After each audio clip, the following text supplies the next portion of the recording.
اور یہی مخلوق طاقتور ہو کر خدا کے روبرو بے پردہ ہم کلام ہو جاتی ہے۔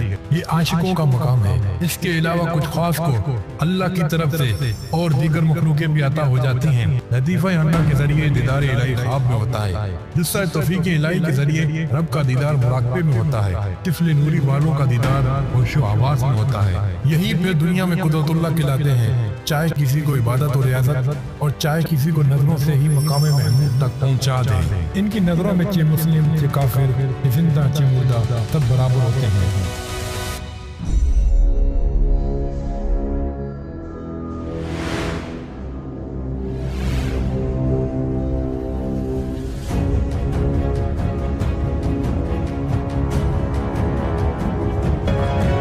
دین الہی، خدا کے پوشیدہ راز۔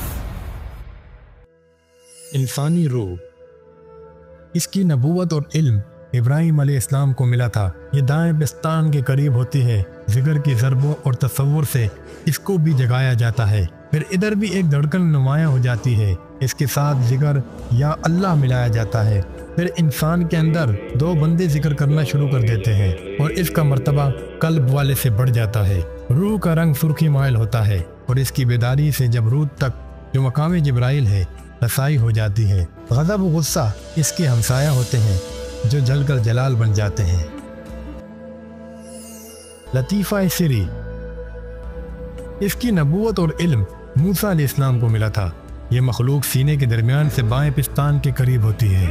اس کو بھی یا خیو یا قیوم کی ضربوں اور تصور سے بیدار کیا جاتا ہے۔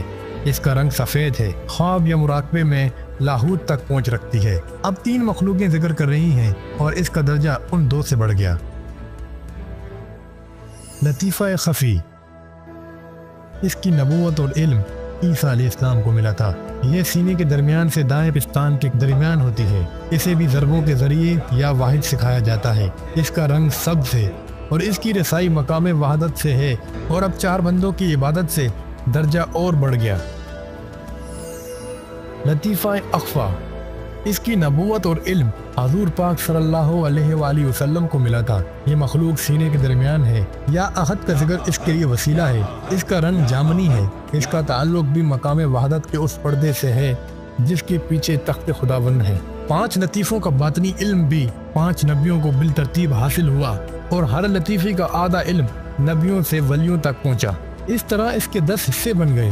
پھر ولیوں سے خاص لوگ اس علم سے مستفید ہوئے، جبکہ ظاہری علم ظاہری جسم، ظاہری زبان، ناسوت اور نفوس سے تعلق رکھتا ہے۔ یہ عام لوگوں کے لیے ہے، اور اس کا علم ظاہری کتاب میں ہے جس کے 30 حصے ہیں۔ علم باطن بھی نبیوں پر وحی کے ذریعے نازل ہوا، اس وجہ سے اسے بھی باطنی قرآن بولتے ہیں۔ قرآن کی بہت سی صورتیں بعد میں منسوخ کی جاتی، اس کی وجہ یہی تھی کہ کبھی کبھی سینے کا علم بھی حضور پاک صلی اللہ علیہ وآلہ وسلم کی زبان سے عام میں ادا ہو جاتا، جو کہ خاص کے لیے تھا۔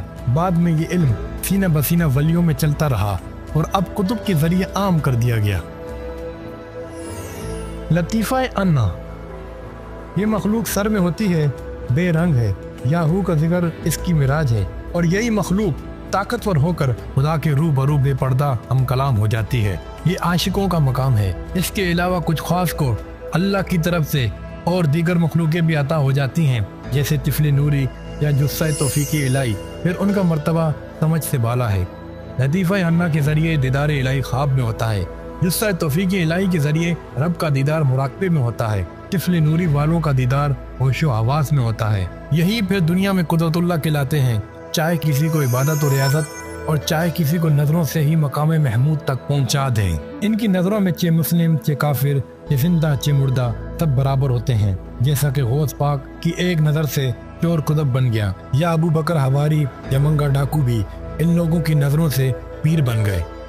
پانچوں مرسل کو بالترتیب علیحدہ علیحدہ لطائف کا علم دیا گیا، جس کی وجہ سے روحانیت میں ترقی ہوتی گئی۔ جس لطیفے کا ذکر کرے گا ان سے متعلق مرسل سے تعلق اور فیض کا حقدار ہو جائے گا، اور جس لطیفے پر تجلی پڑے گی اس کی ولایت اس نبی کے نقش قدم پر ہوگی۔ 7 آسمانوں میں پہنچ اور 7 بہشتوں میں مدارج کی اصولی بھی انہی لطائف سے ہوتی ہے۔